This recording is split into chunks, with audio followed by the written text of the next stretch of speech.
Hello mga berries, Astro Reggie, OFW from Dubai. I'm back.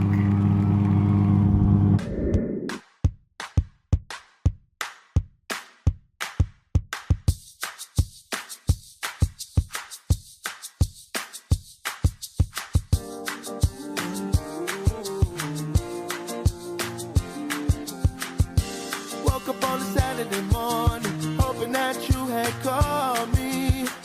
Realized it was the afternoon. So yun na nga mga be, ang tagal din bago ako mag-upload kasi nga dala na rin siguro dahil busy sa trabaho and yung trabaho ko pa naman 8 o'clock pero malayo kasi yung work namin, nasa Studio City na siya. It's like 45 minutes kung traffic, 1 hour. Yun, 4:30 yung bus, 2:30 gising ko, 4:30 yung bus. Dating ako ng work quarter to 6 p.m. So 6 p.m. biometric, kailangan mong biometric kasi pag walang biometric walang sweldo. So 11 o'clock yung tapos ng work ko, and pag Friday, Saturday umaabot kami ng 2 o'clock.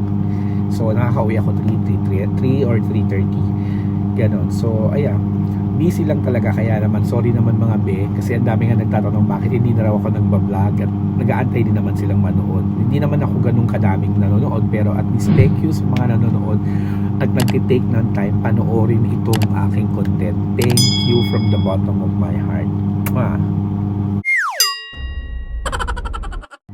So mga be, ang content na ito ay ginawa ko para sa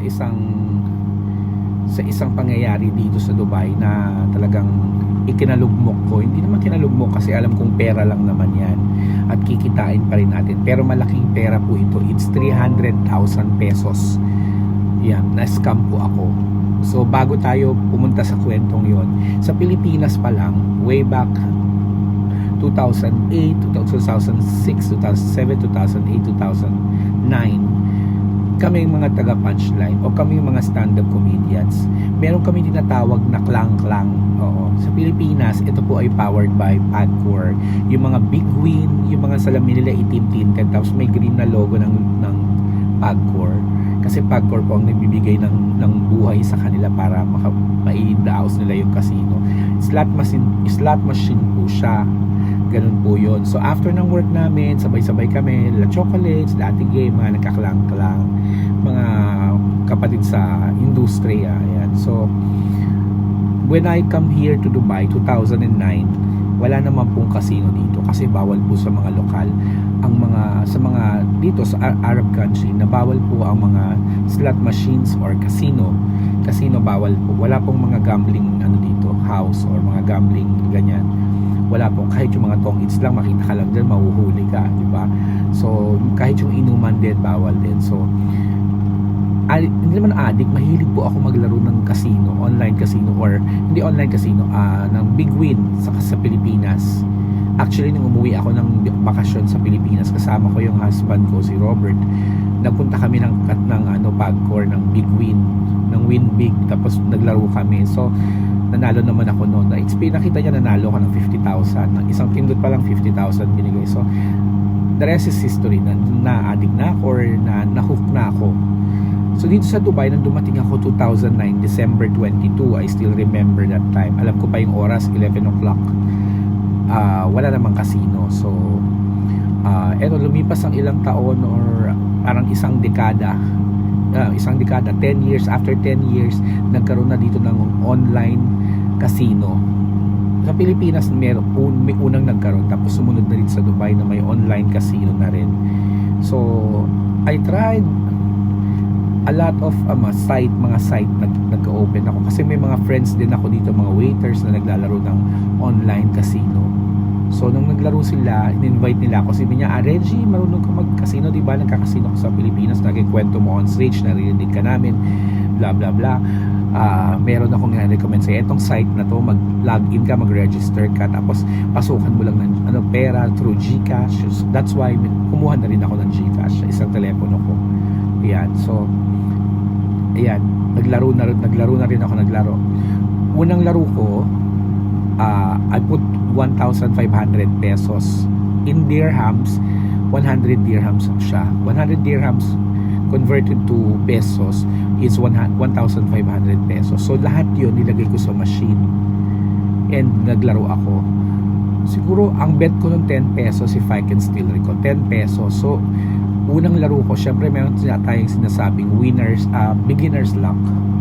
So na naglaro ako noon, nagbigyan ako ng 60,000 pesos. That's the biggest money na nahawakan ko, 60,000 pesos na nailabas ko, naipasok ko sa GCash noon dati. Yun yung unang kong laro.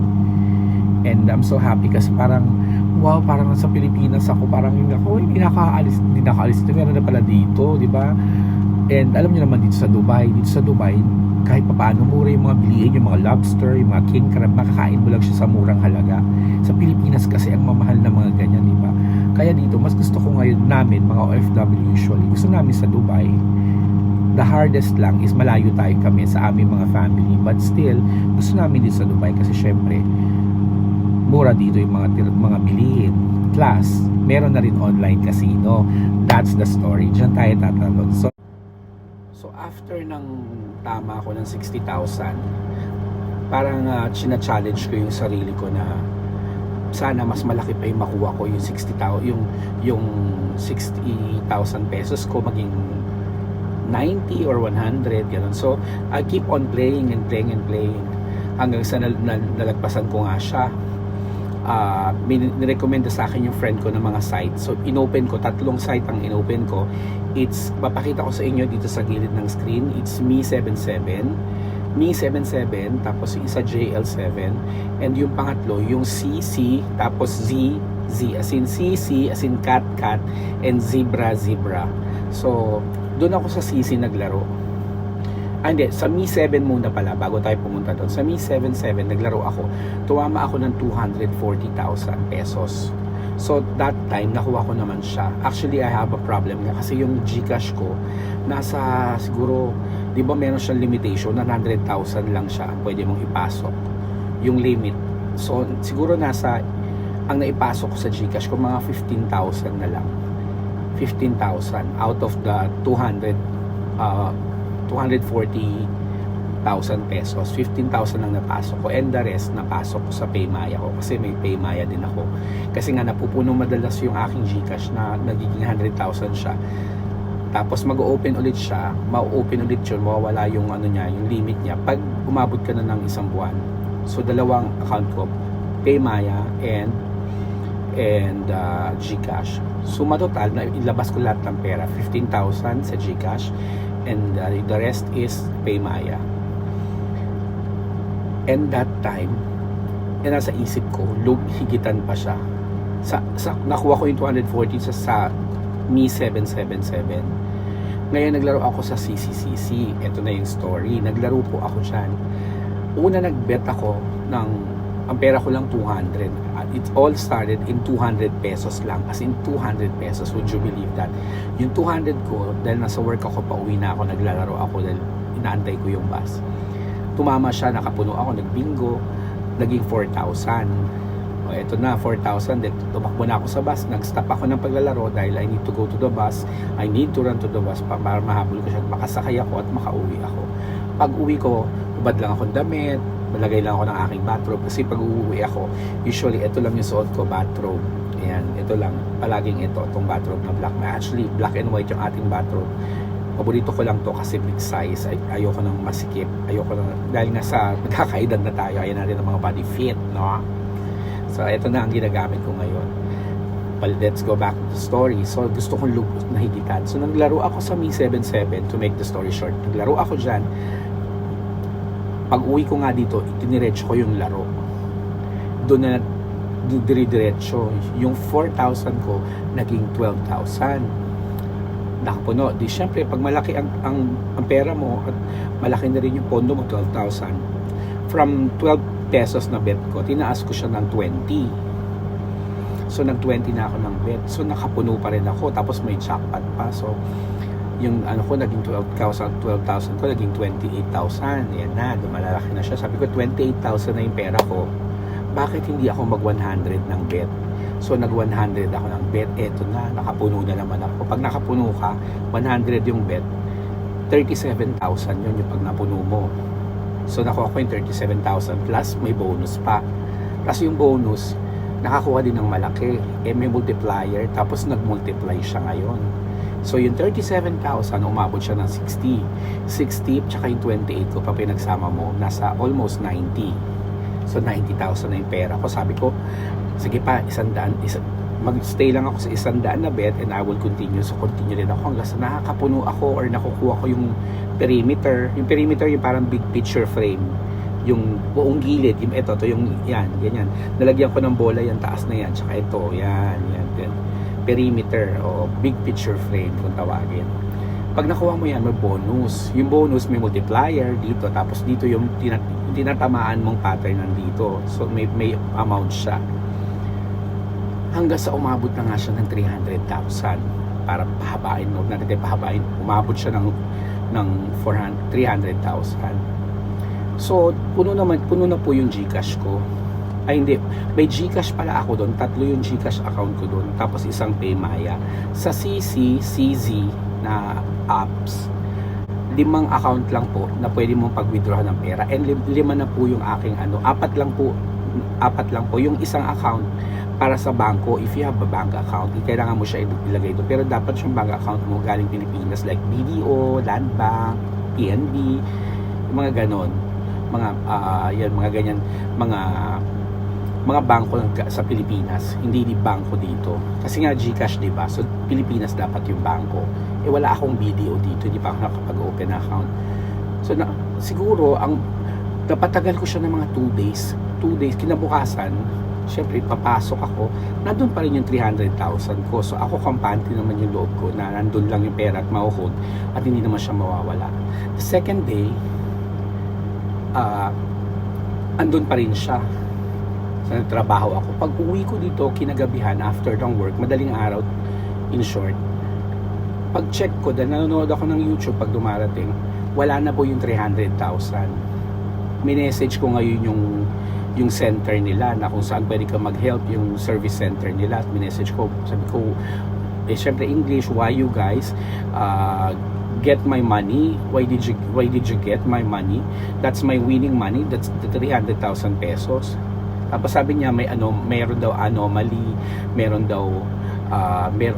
because sir, you violate something, you have. Papakita ko sa inyo dito sa gilid na yun yung reply nila, na sinabi nila na meron daw akong violations kasi meron daw akong multiple accounts. Sa akin, ba't ako magkakaroon ng multiple accounts kung ang naglalaro ako dun lang sa isang apps lang? Paano mo masasabing may multiple account ako? Diba?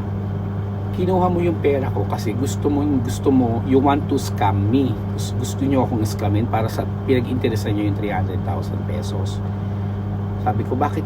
Sabi ko, wala akong multiple account na sinasabi nyo. Wala rin akong violations. I play, naglaro ako ng maayos, bumibili ako ng GCash para makapaglaro ako kasi yung satisfied ako sa paglalaro, na masaya ako dahil nakakapaglaro ako, dahil sa Pilipinas pa lang yun na ako eh. Wala silang masagot, puro yun violations daw, ganun. Meron daw akong multiple accounts and by anomaly daw sa game. Sabi ko, anong pinagsasabi nyo? So in short, mainit talaga yung ulo ko nung panahon na yun kasi wala silang maibigay na maayos na answer sa question ko, bakit nila kinuha yung 300,000 pesos. So ayun po, dun po kaya ako gumawa ng content ngayon para mamulat na rin sa mga tao, sa mga naglalaro ng online casino dito doon sa Pilipinas, dyan, and dito sa UAE, sa Middle East, ng mga Pilipino, dahil marami rin pong naglalaro dito. Gusto ko kung mapapanood nyo ito, mamulat ng isipan ninyo na wag po kayong maglaro basta-basta sa ibang mga site na hindi nyo naman alam. Dati kasi parang katulad ninyo, hindi rin ako naniniwala na hindi ibibigay, kasi may nagsabi na rin sa akin, ay hindi ibibigay yung pera mo dyan, huwag ka maglalaro sa site na yan. Ay may friend ako, hindi naman binigay yung pera niyan. Ay yung isang kaibigan ko, hindi naman binigay yung tama niya, 200,000 hindi binigay. So hindi ako naniwala sa katigasan na rin ang ulo ko dahil sa kagustuhan ko rin magsugal at maglaro, kasi nasa satisfied yung feelings ko pagka yung nakakapaglaro ako, nakakapindot ako, nakakaklang-klang ako. So yun po, to make the story short, para matapos po ito, wag po tayong magtiwala, especially dito sa site na to, itong CCCZ at saka Me77, kasi they are scam. They are going to scam you. Tatama ka ng 10,000, 12,000, 20,000, bibigay nila sa iyo yan. Pero hindi nila ibibigay yung malalaki na hindi na siguro nila kayang ibigay yung 300,000 pesos, kaya nila pinag-interesan at gagawa sila ng mga reasons na ganun. So ito po yung mga account CCCC and Me77, wag po kayong papasok o sasali dyan, wag po kayong maglalaro dyan kasi scam po sila, napakalaking scam dyan. Pati yung mga nagtatrabaho dyan, yung mga sa service center nila, mas scam po yan. So ayun lang po, ang sa akin lang po, gusto ko lang po i-spread itong news na ito, na bigyan kayo ng babala para hindi kayo maglaro dyan. Aking lesson na rin sa akin yun, lesson na rin sa akin to.